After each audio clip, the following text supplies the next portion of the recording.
你看，我們停這裡的時候是後面比較矮，那剛好我就可以用氣囊的方式把它拉到最高，讓它平均一點。哦，這個剛好有裝這個的好處，拉高。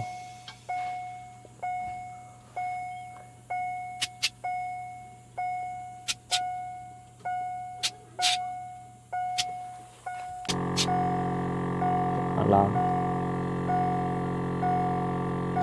大概可以拉到200啊，還可以再上。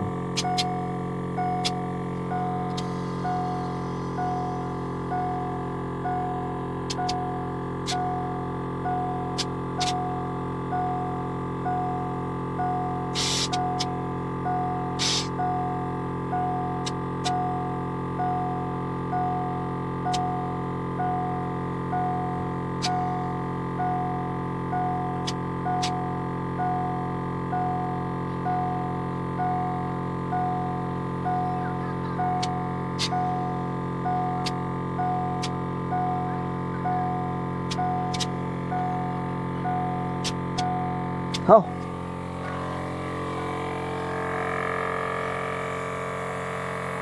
它整個就升上來了，有沒有？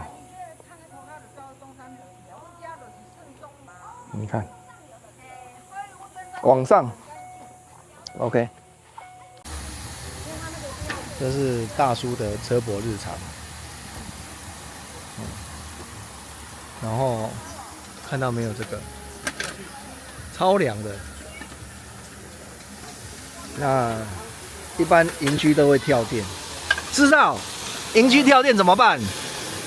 再繼續開就好了。對啊，沒有用自己的電啊。哎，對，正確答案。你到營區的時候，我們已經去過很多個營區，到最後會發生一個什麼樣的情形？壓降。壓降啊，那就只好用自己的電啊。對。你今天要煮什麼？煮菜而已。青菜啊，這是叔叔節的啊。就順便煮啊。涼筍到底要怎麼切？涼筍到底要怎麼切？這邊在切涼筍。滾刀塊啊。不會煮的人才當滾刀。哥，今天煮什麼？大盤雞。大盤雞哦，這是我們今天的大盤雞。沒有青椒的大盤雞。然後那是什麼麵？那個牛肉。啊，這個呢？牛肉燉麵，那個是牛肉，也是牛肉。番茄牛肉。哎，這個雞不是我昨天買的嗎？你昨天買的不是四少帶來的。哦，4號帶來的哦。哎，我昨天我去那邊買了一隻雞哎。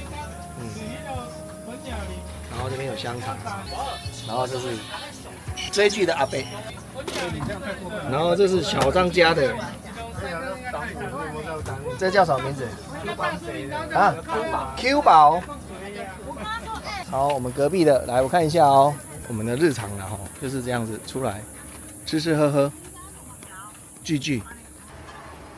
哇，你看這只貓這麼享受，20年的老貓，看到沒有？就在這裡。我們用了一個冷氣給它吹。哦，可以。然後這一次還有一個這個。大梯，超大一台的，我覺得這個是我看過最厲害的。然後它下面有做一個，有沒有化糞池啊？這個是家用馬桶的。我們來看一下這一台，晚一點分享。那這個超級斷熱方式，這樣是最簡單的，而且是最省錢的。廁所那邊就有冰箱了啊。那個沒有冷凍，放一隻就好了。